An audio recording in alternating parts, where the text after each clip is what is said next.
Hello and welcome once again my dear student. बेटा, आज हम करने वाले हैं बिजनेस कम्युनिकेशन यानी कि व्यावसायिक संप्रेषण की यूनिट नंबर 1 से एक बहुत ही इम्पॉर्टेंट टॉपिक। ये व्यावसायिक संप्रेषण यानी कि बिजनेस कम्युनिकेशन आपका सब्जेक्ट है और उसकी पहली ही यूनिट चल रही है बेटा, जिसमें हम समझ चुके हैं संप्रेषण क्या होता है, संप्रेषण कितने प्रकार का होता है, ये भी टॉपिक हो चुका है।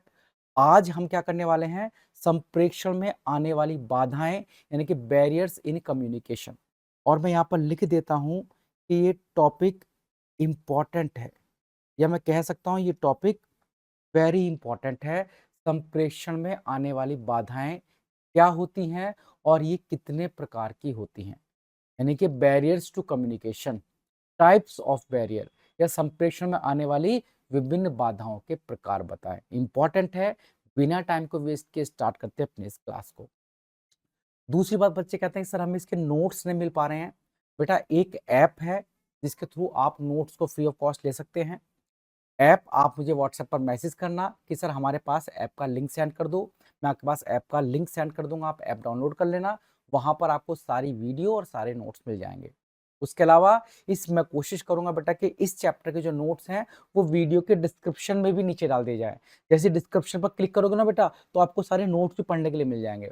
ऊपर वीडियो चलती रहेगी, नीचे आपको सारे नोट्स मिल जाएंगे, आप वहां से पढ़ भी सकते हो और चाहो तो नोट्स को बना भी सकते हो। तो चलिएगा, टाइम को वेस्ट नहीं करते, स्टार्ट करते हैं संप्रेषण में आने वाली बाधाएं। देखो बेटा, संप्रेषण कम्युनिकेशन क्या होता है, मैंने आपको बताया था कि जब दो लोगों के बीच विचारों का आदान प्रदान होता है। ए ने अपने कुछ विचार बी को दिए और बी ने उस विचारों को सुना। दैट इज कॉल्ड कम्युनिकेशन यानी कि संप्रेषण। लेकिन कभी कभी ऐसा होता है बेटा, ए अपने कुछ विचार बी के पास भेजता है, लेकिन वो बी तक वो विचार पूरी तरह से नहीं पहुंच पाते, या जो संदेश वो भेजना चाह रहा था, बी उस संदेश को गलत सेंस में ले लेता है, या बी को वो पूरा संदेश नहीं मिल पाता है। तो यानी कि जब कम्युनिकेशन का प्रोसेस कंप्लीट नहीं हो पाता, उस बीच में कुछ विघ्न आ जाए, कुछ दिक्कतें आ जाएं, उन्हीं को हम बोलते हैं बेटा क्या, संप्रेषण में आने वाली बाधाएं। और ये बाधाएं क्या क्या हो सकती हैं, उनकी थोड़ी सी हम चर्चा करते हैं कि संप्रेषण यानी कि जब कम्युनिकेशन होता है तो उसमें कौन कौन सी बाधाएं आ सकती हैं। बेटा, ये कुल मिलाकर बहुत सारे इसके प्रकार हैं, लगभग 11 प्रकार की हो सकती हैं कम्युनिकेशन में आने वाली ये बाधाएं। उनमें से सबसे पहले आज हम क्या समझे बेटा, पहला टॉपिक हमारे पास क्या है, भाषागत बाधाएं। यानी कि जब दो लोग क्या करते हैं, बातचीत करते हैं, जब दो लोग कम्युनिकेट करते हैं तो उनके बीच कुछ दिक्कतें हो सकती हैं भाषा से संबंधित, यानी कि लैंग्वेज से संबंधित कुछ दिक्कतें हो सकती हैं जिन्हें बोलते हैं भाषागत बैरियर या फिर लैंग्वेज बैरियर। कैसे कि अगर मैं आपके साथ कुछ बेटा क्या करूं, वार्तालाप करूं और उस बीच में कुछ कठिन कठिन शब्दों का प्रयोग करूं, तो मुझे तो बेटा वो हिंदी के हो सकता है कठिन शब्द आते हों, लेकिन हो सकता है जिसके साथ मैं बातचीत कर रहा हूं उसे उन कठिन शब्दों का मीनिंग ही ना पता हो। तो सीधी सी बात है, जब मैं ऐसे शब्दों का प्रयोग करूंगा, जैसे मैं कह सकता हूं कि हाँ भाई मेरे पास लाल पेन ला देना, और अगर लाल पेन ना मिले तो मुझे क्या करना, इसके जैसा। या मैं कह सकता हूं बेटा, अगर तुम्हें लाल पेन नहीं मिलता है या इस कंपनी का पेन तुम्हें नहीं मिलता है तो इसकी कोई हस्तांतरण वस्तु ले आना। ये पेन लेकर जाना, अगर आपको ये वाला पेन नहीं मिलता है तो इसका हस्तांतरण पेन ले आना। अब आप कहोगे सर ये हस्तांतरण क्या होता है। बेटा, हस्तांतरण का मतलब होता है एक दूसरे की जगह पर प्रयोग की जाने वाली वस्तुएं। तो जिन्हें पता था वो तो ले आएगा, दूसरा कहेगा भाई हस्तांतरण पेन दे दे, उसे तो नहीं पता है। तो सीधी सी बात है, जब हम अपने कम्युनिकेशन में कुछ जटिल या कठिन शब्दों का प्रयोग करते हैं तो वो जटिल और कठिन शब्द हमारे कम्युनिकेशन में, हमारे बीच में संप्रेषण में क्या बन जाते हैं, बाधा बन जाते हैं। इसे हम क्या बोलते हैं, भाषागत बाधाएं। और क्या हो सकती हैं, अलग अलग भाषा बोलने वाले व्यक्तियों के बीच संवाद। अगर एक व्यक्ति जो इंग्लिश में बात करता है, एक व्यक्ति जो हिंदी में बात करता है, तो सोचो क्या वो आपस में अपने विचारों को आदान प्रदान कर सकते हैं। अगर दोनों व्यक्ति अलग अलग भाषाएं बोलते हैं और उन्हें अलग अलग भाषाओं का ज्ञान नहीं है, तो सीधी सी बात है बेटा, वो क्या होगा, कम्युनिकेशन प्रोसेस के बीच में, यानी कि जब हम क्या करते हैं, बातचीत करते हैं, उसमें एक बाधा बन जाएगी। तो कम्युनिकेशन में बाधाएं का पहला प्रकार होता है बेटा क्या, भाषागत भाषागत बाधाएं। और भाषागत बाधाओं में पहला शब्द क्या है, जटिल या कठिन शब्दों का प्रयोग करना। दूसरी दिक्कत क्या हो सकती है, अलग अलग भाषा बोलने वाले व्यक्तियों के बीच संवाद। तीसरी क्या हो सकती है, अनुवाद में त्रुटि होना। यानी कि मान लो तो ठीक है, अलग अलग शब्द को मैं अलग भाषा प्रयोग करता हूँ, तुम अलग भाषा प्रयोग करते हो। हमने एक तीसरे व्यक्ति को कहा भैया तुम ना अनुवाद करके बता देना ये क्या कहना चाह रहा है। अनुवादक रख लेते हैं बेटा। तो हो सकता है वो जो अनुवादक हो वो तुम्हें कुछ और ही बात बता दे, तुम्हें तो पता नहीं सामने वाला क्या कह रहा है, तो अनुवाद में त्रुटि हो सकती है। तो 3 दिक्कतें हुई बेटा। पहली कौन सी? हो सकता है कठिन शब्दों का प्रयोग किया गया हो सकता है 2 लोग अलग-अलग भाषाएँ जानते हों, हो सकता है जो अनुवाद किया गया उसमें ही त्रुटि हो, और चौथा हो सकता है अस्पष्ट और दोहरे अर्थ वाले शब्दों का प्रयोग कर लिया गया हो। कुछ ऐसे शब्द होते हैं बेटा जिनके 2-2 मीनिंग होते हैं, डबल मीनिंग्स होते हैं। अगर उन शब्दों का प्रयोग कर लोगे तो सीधी-सी बात है बेटा, बात का बतंगड़ बन सकता है। तो ये क्या कहलाई? ये है हमारे पास कम्युनिकेशन, यानी कि जब हम बातचीत करते हैं उसमें उत्पन्न होने वाली बाधाएँ। लेकिन ये कौन-सी बाधाएँ थी बेटा? भाषागत बाधाएँ, लैंग्वेज बैरियर। ये तो भाषा की वजह से दिक्कत हुई। सिर्फ भाषा की वजह से दिक्कत नहीं होती बेटा कम्युनिकेशन में, दिक्कत हो सकती है। अब बेटा दूसरा हमारे पास प्रकार होता है मनोवैज्ञानिक बाधाएँ, यानी कि साइकोलॉजिकल बैरियर्स। मनोवैज्ञानिक, यानी कि आपको भाषा में दिक्कत नहीं है, मनोविज्ञान, साइकोलॉजिकल दिक्कतें होती हैं। ये भी क्या कहलाती हैं बेटा? ये भी हमारे पास होती हैं क्या? बैरियर्स टू कम्युनिकेशन, या फिर संचार की बाधाएँ। दूसरी बाधा क्या है बेटा? मनोवैज्ञानिक। अब मनोवैज्ञानिक में क्या-क्या आ सकता है? जैसे संचार करने वाले व्यक्ति की मानसिक स्थिति से प्रभावित होना। देखो सीधी-सी बात है, आप किसी ऐसे व्यक्ति के साथ वार्तालाप कर रहे हैं जिसकी मानसिक स्थिति सही नहीं है ना? या हो सकता है वो बहुत ज़्यादा भय में हो सकता है वो बहुत ज़्यादा तनाव में हो सकता है वो बहुत ज़्यादा चिंता में हो सकता है वो आपके ऊपर बिल्कुल विश्वास ना कर सकता हो, आपने उसे पहले धोखा दिया हो। तो ऐसी कंडीशन में संचार पूरा नहीं हो पाता। यानी कि यदि संचार करने वाले दोनों व्यक्ति में से किसी भी एक की मानसिक स्थिति प्रभावित है, या दोनों में से कोई भी एक व्यक्ति बहुत ज़्यादा भय में है, किसी तनाव में है, किसी चिंता में है, तो भले ही भाषा बिल्कुल सही हो, उसके बावजूद भी जब आप डर में होते हो ना बेटा, कोई आदमी आपसे आकर कहता है, तो आपको उसकी बात समझ में नहीं आती क्या कह रहा है, आप डर बैठा हो आपके मन के अंदर, आप उसकी बात समझ ही नहीं पा रहे हो, आप तनाव में इतना हो, वो कुछ बोलकर चला गया, आपको पता नहीं चला क्या कहा, आप चिंता में बैठे हुए हो, उसने आपसे कुछ बोला, आपको उसकी बात पता ही नहीं चली क्या हुआ, आप में अविश्वास है, आप उस व्यक्ति को विश्वास ही नहीं करते हो, उसने आकर बोला, आपने उसकी बात सुनी नहीं है। उसे हम क्या बोलते हैं बेटा? मनोवैज्ञानिक बाधाएँ। जब एक व्यक्ति की किसी मानसिक स्थिति सही नहीं होती है, उस स्थिति में यदि संचार पूरा ना हो पाए, बातचीत पूरी ना हो पाए, उसे हम क्या बोलते हैं बेटा? मनोवैज्ञानिक बाधाएँ। पूर्वाग्रह और गलत धारणाएँ। पूर्वाग्रह का मतलब क्या होता है? हम पहले से ही मन में बैठा लेते हैं। हमें पता, मान लो क्या हुआ कि प्रधानमंत्री आए और उन्होंने कुछ बात कहना स्टार्ट हुआ। तो कुछ लोग पहले से ही मानते हैं कि प्रधानमंत्री की बातों पर विश्वास नहीं होता। वो सुनते ही नहीं है। चाहे वो सच बता रहे हों, चाहे वो बिल्कुल करेक्ट बात बता रहे हों, अगर आपने पहले से ही मान लिया है कि प्रधानमंत्री जी जो बात कहने वाले हैं, वो बात सच नहीं है, या मुख्यमंत्री जो बात कहने वाले हैं, वो बात सच नहीं है, आपने पहले से ही ये धारणा बना ली, तो सीधी-सी बात है, वो चाहे सही बात बताएँ या गलत बात बताएँ, भैया आपको तो विश्वास होगा ही नहीं। इसे क्या बोलते हैं? मनोवैज्ञानिक बाधाएँ। जब आप पूर्वाग्रह कर लेते हो, पहले से ही मन में कोई चीज़ मन विचार बना लेते हो। आत्मविश्वास की कमी। जब आपके अंदर कॉन्फिडेंस ही नहीं होता, आप किसी के सामने जाकर खड़े हुए, आपका कॉन्फिडेंस इतना लो है। तो कॉन्फिडेंस लो होता है ना बेटा, तो ना तो हम अपनी बातों को कह पाते हैं, ना हम उसकी बातों को सुन पाते हैं। आप अपने प्रिंसिपल के पास गए, आपने सोचा कि आज मैं ये सारी बातें बताऊँगा उनसे, भाई देखो टीचर आता नहीं है, पढ़ाता नहीं है, ढंग से नहीं पढ़ाते हैं। बहुत सारी बातें सोच कर गए। जैसे ही प्रिंसिपल का चेहरा देखा, आप थर-थर काँपने लगे। अब क्या आप उसके साथ विचार विमर्श कर पाओगे? अपनी बातें बता पाओगे? नहीं ना भाई। तो आत्मविश्वास की कमी का होना, पहले से ही पूर्वानुमान लगा लेना, भय, तनाव, चिंता और अविश्वास होना, ये सब कैसी कहलाती हैं बेटा? मनोवैज्ञानिक बाधाएँ। तो हमने 2 प्रकार की बाधाएँ समझी, एक भाषा से संबंधित बाधा हो सकती है, एक दूसरे के कम्युनिकेशन में, एक मनोविज्ञान से संबंधित दिक्कत हो सकती है, एक दूसरे के साथ कम्युनिकेशन में, और क्या हो सकता है भाई? भौतिक बाधाएँ, इन्हें बोलते हैं फिजिकल बैरियर्स, भौतिक, यानी कि यहाँ पर ना तो मेरे मन में कोई दिक्कत है, ना शब्दों में कोई दिक्कत है। भौतिक बाधा है। भौतिक बाधा कैसे? जैसे कि बहुत ज़्यादा शोर हो रहा है। जहाँ आप लोग बातचीत कर रहे हो, वो बहुत ही शोरगुल जगह है। नॉइसी वातावरण है, नॉइसी एनवायरनमेंट, बहुत ज़्यादा आवाज़ें आ रही हैं। तो सोचो क्या वहाँ बातचीत हो पाएगी? बिल्कुल नहीं हो पाएगी। बहुत लंबी दूरी, दूर से ही कह रहे हो आप बेटा। यानी कि आप छत पर चढ़े हो, नीचे वालों को कह रहे हो, आलू कितने रुपए किलो दिए? वो टमाटर का भाव आपको बता रहा है। सीधी सी बात है, अगर बहुत शोर होगा या बहुत लंबी दूरी होगी, तकनीकी समस्याएं हो सकती हैं बेटा। आप फोन से बात कर रहे हो, फोन में गड़बड़ गड़बड़ की आवाज आ रही हो, या कट कट कर बेटा आवाज आ रही हो, आपने एक शब्द बोला आवाज दोबारा से आई, या किसी और की लाइन जुड़ जाए, इन सबको हम क्या बोलते हैं बेटा? फिजिकल बैरियर, भौतिक बाधाएं।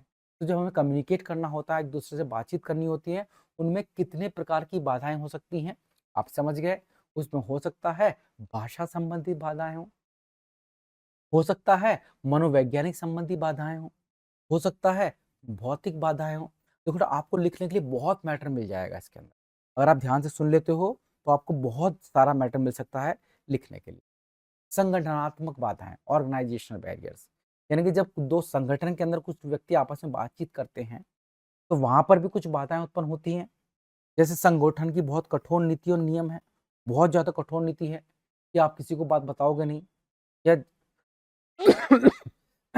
आपको ध्यान से सुनना है तो आप और गड़बड़ कर देते हो।